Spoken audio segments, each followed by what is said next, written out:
오늘도 이 기도의 자리에 나오신 여러분을 주님의 이름으로 축복합니다. 오늘 함께 신약성경 야고보서를 함께 살펴보고자 하는데요. 이 야고보서는 매우 실천적인 편지입니다. 실천적인 서신인데요. 하지만 오늘날 이러한 상황을 적용해 보자면 오늘날의 기독교는 실천적이라기보다는 실용적이다라고 볼 수 있습니다. 교회 성장이란 그러한 목표 아래에 전략과 그리고 온갖 수법들이 난무합니다. 믿음으로 살기보다 눈에 보이는 어떠한 실적과 그리고 결과에 의존하여서 그렇게 하나님의 교회를 운영해 나갑니다. 오늘 이 야고보서는 불분명하고 그리고 관용주의적인 그러한 흐릿한 그러한 사고에 젖은 사람들에게 일침을 가하고 있죠.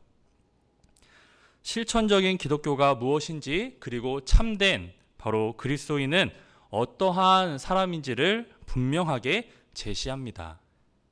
야고보서를 쓴 사람은 바로 예수님의 동생 야고보입니다.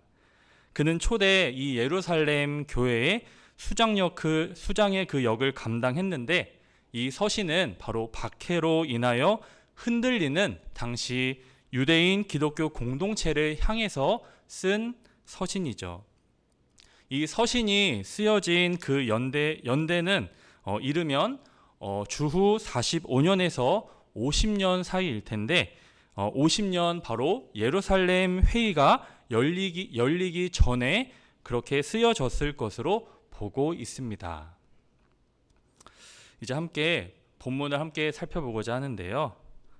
살펴보기에 앞서서 영국 속담에 이러한 말이 있습니다. 지혜는 듣는 데서 오고 후회는 말하는 데서 온다. 듣기는 빨리 하고 말하기와 노하기는 더디게 하라라고 19절에 이 야고보는 그렇게 권면하고 있습니다.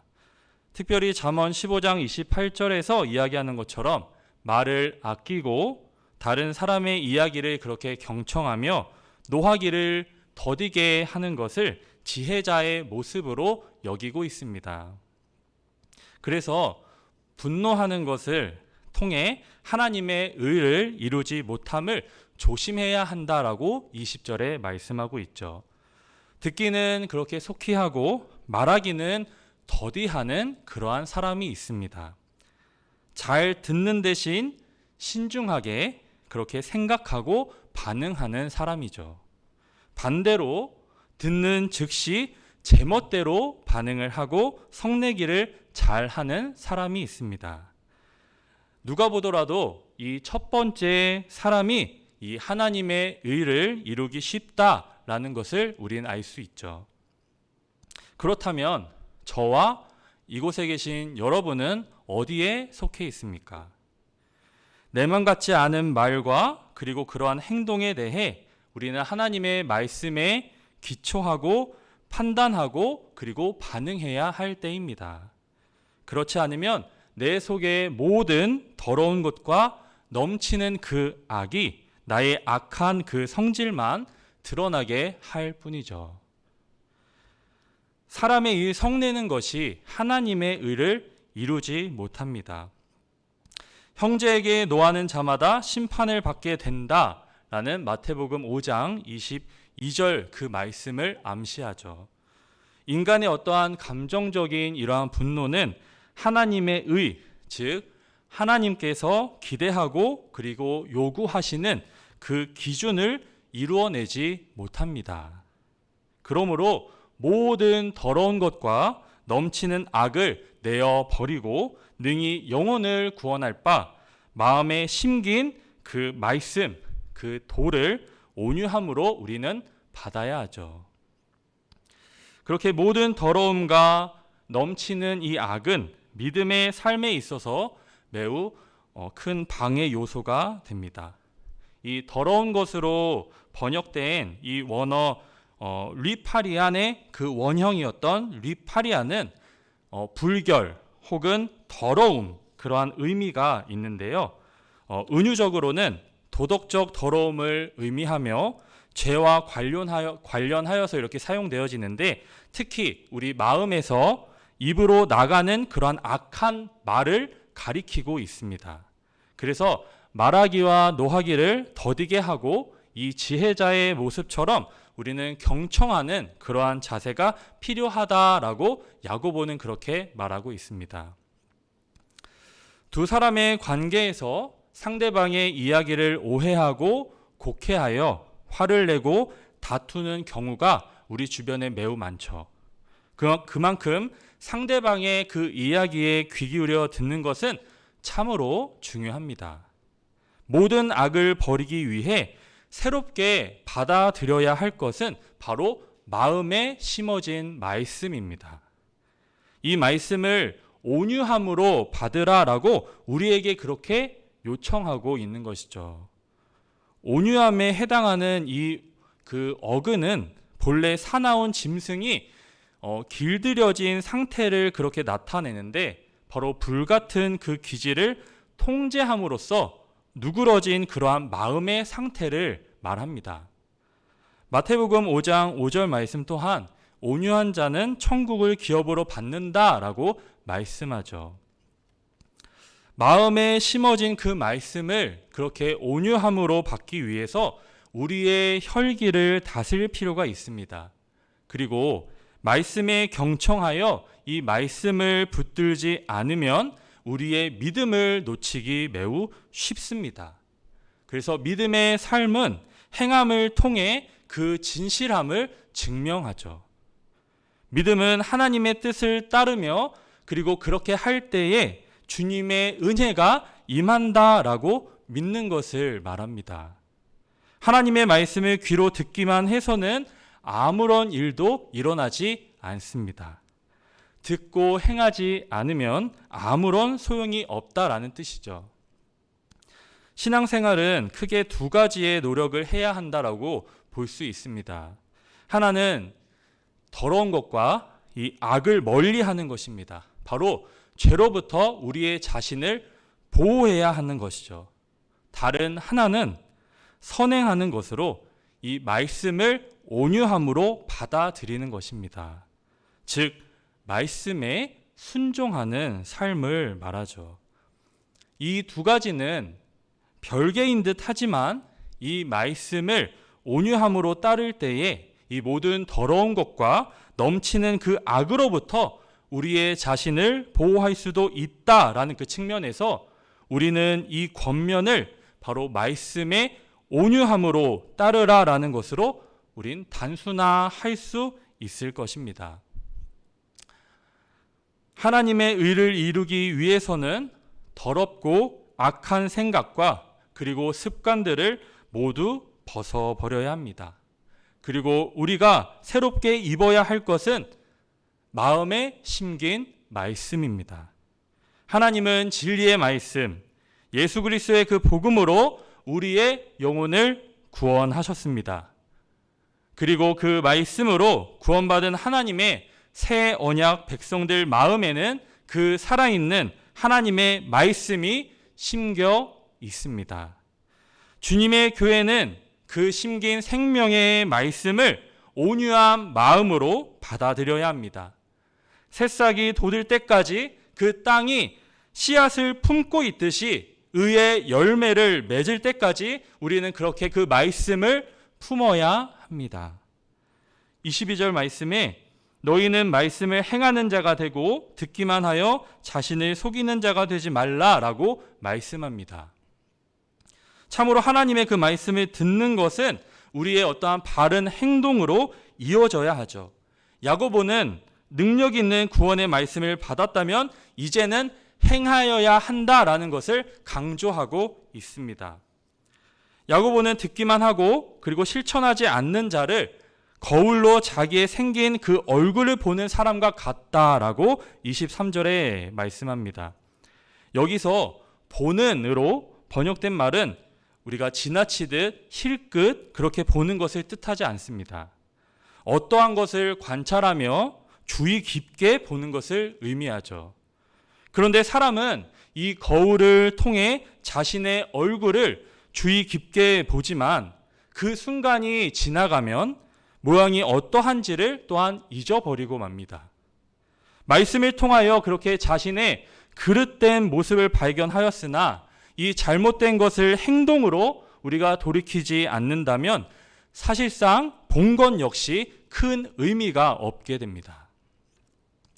자신의 실체를 분명하게 직시하고서도 말씀 속에 그렇게 투영된 자신의 말씀을 곧 잊어버리고 그렇게 말씀을 따라 행하지 않는 것은 자신을 속이는 것과 같습니다. 고대 세계의 이 거울은 유리가 아니라 닦여진 금속으로 만들어졌다라고 합니다.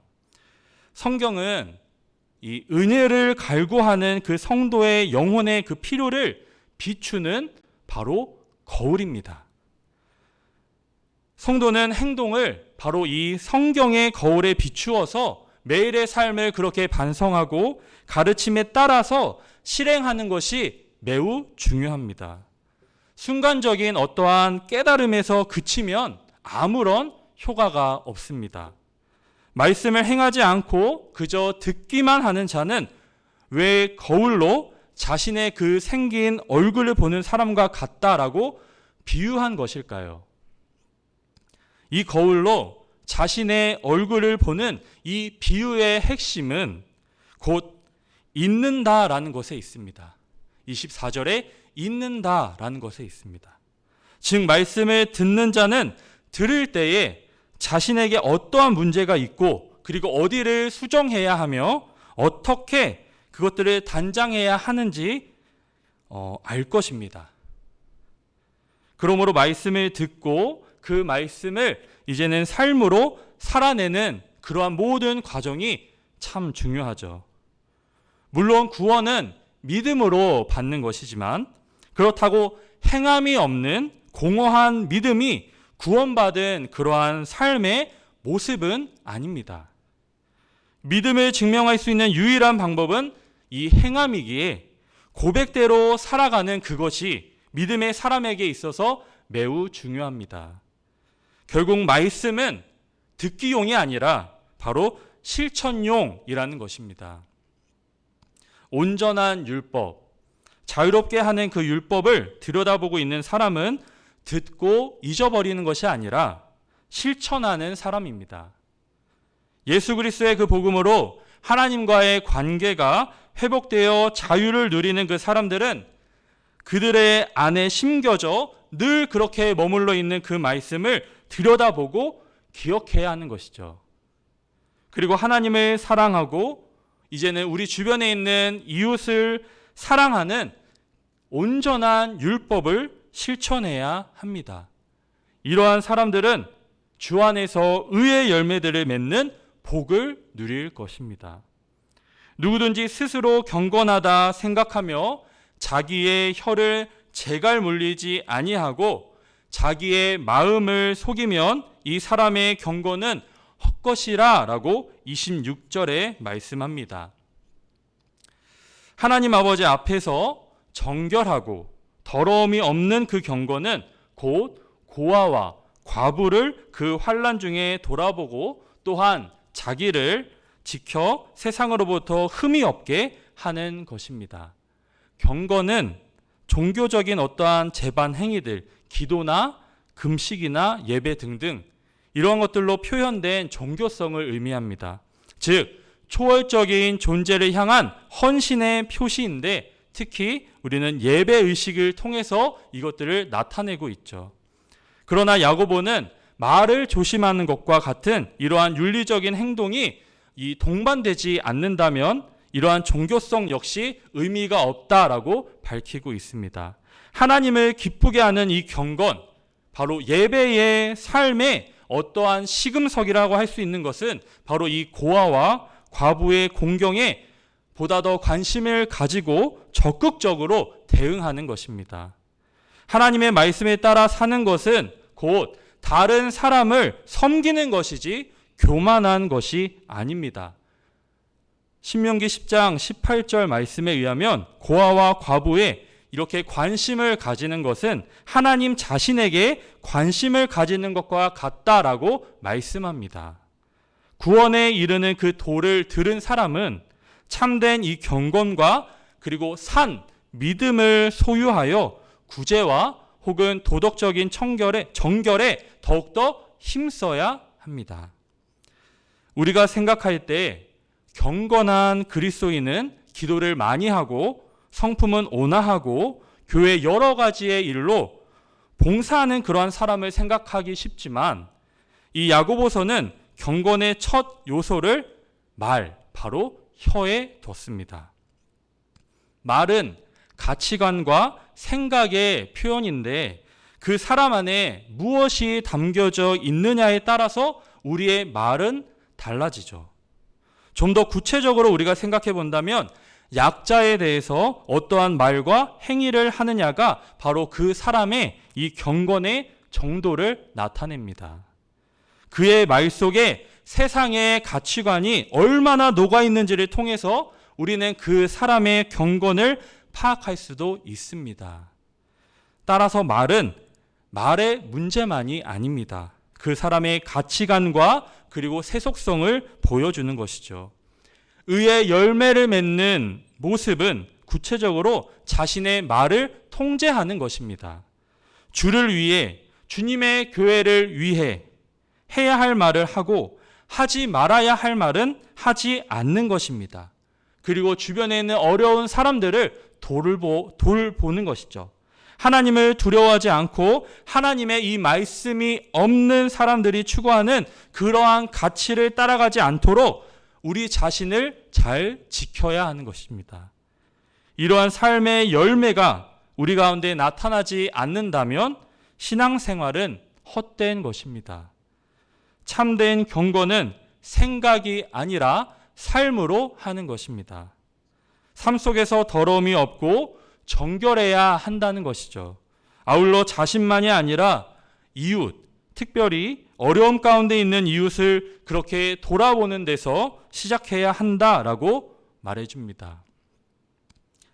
고통당하는 이웃이 눈에 밟혀 도저히 돌아설 수 없는 그러한 사람 말입니다.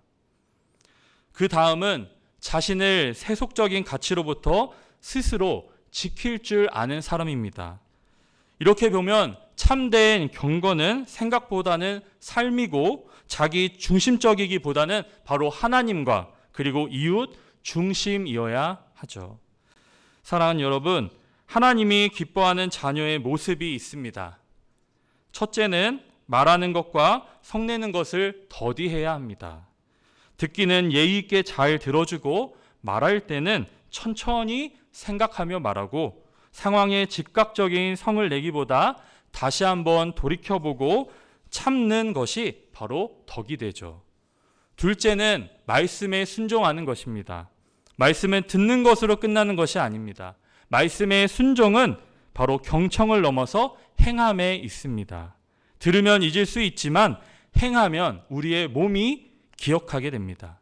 셋째는 참된 경건으로 나아가는 것입니다. 스스로 경건하다 말하는 것은 위선입니다. 참된 경건은 바로 하나님 앞에 부끄러움이 없는 것이며 하나님이 보호하는 그러한 약자들을 돌보는 것입니다.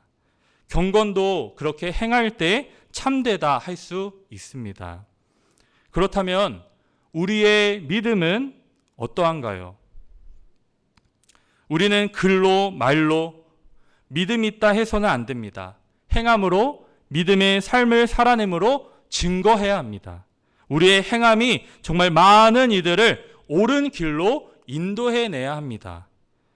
개인의 구원은 입으로 시인하고 마음으로 믿을 때 얻을 수 있지만 그 구원의 열매는 그 믿음을 행할 때 맺을 수 있습니다.